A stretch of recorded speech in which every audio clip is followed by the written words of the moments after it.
New kitchen countertops are billed as an easy way to give a facelift to a tired or out-of-date kitchen space. But you know I'm not here to tell you to chase the latest trend. Sure, you can have white solid surface countertops if you want to. Play it safe, take it easy. But if you want a kitchen update that literally sparkles with mid-century charm, my hot take is that you could and should throw all the way back to laminate with sparkles.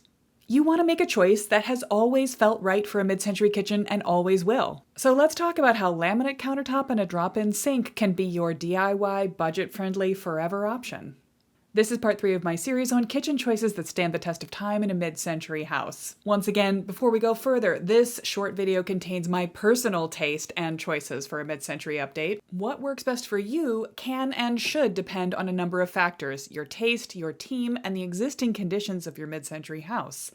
If any. I don't know, you might have a horrible flip that you're dealing with, in which case, the sky's the limit. One way or another, though, every finished choice you make is connected to every other decision in the house. So the right way to do it is not one link at a time, one product purchase at a time, but rather to set a style, a series of interconnected choices that create a cohesive look, a vibe for your entire remodel, and focus that style guide until it helps you make each individual choice simply. I've got resources to help you set the style guide for your house below this video in formats ranging from free workbook to easy mini course to my DIY homeowner support program ready to remodel.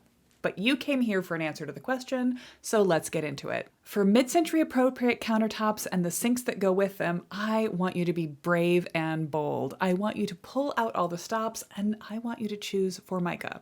Or more specifically, I want you to choose laminate, because Formica is a specific product. That's like saying chapstick or Kleenex or Xerox. Formica was the leader of mid-century kitchen countertops, and their glitter products are some of my very favorite from time capsule imageries and time capsule existing kitchens. Yes, mid-century kitchens can and do still have their original Formica countertops, and they are often in excellent condition.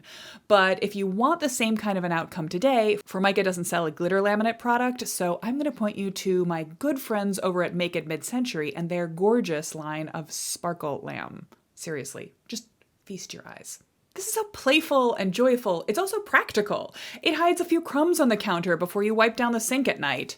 If you're really going to commit to the bit, you need to find an installer that knows how to work with laminate. In the best original mid-century kitchens, I'm going to call mine out here, 1952 original Formica countertops, and they not only curve up at the back with a lovely little built-in backsplash piece, but they are slightly raised before they curve down at the front. So if you spill something small, it doesn't immediately end up on the floor. I really don't think there's any better way to add authentic charm to a mid-century kitchen remodel than to use a sparkle laminate Formica. Although there are also fun options that have other patterns and textures. See if you can track down a boomerang pattern, or Formica today offers some basket weaves, some interesting woven textures. The possibilities are many.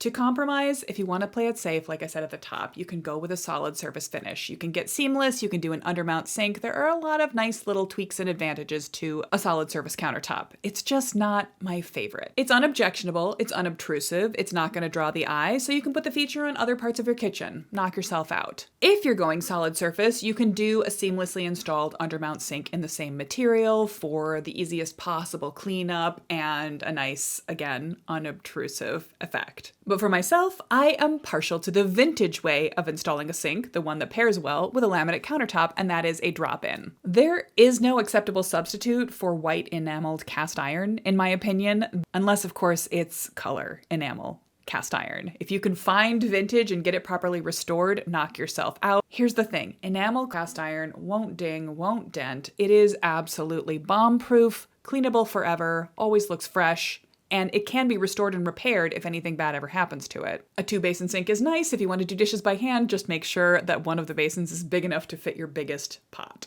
Look, I know counters and sinks are hot topics, and people love to replicate successful solutions they've had in past kitchens. So what is the ideal countertop and sink for you? Do you think you could live with a Formica counter in your kitchen? Do you remember a Formica countertop from kitchens past? I'd love to hear your thoughts on this in the comment, and I'll be back next week with more mid-century finish hot takes for your kitchen. We've still got to cover tile, appliances, floors. What's on your mind, and what do you think about the topics we've covered so far?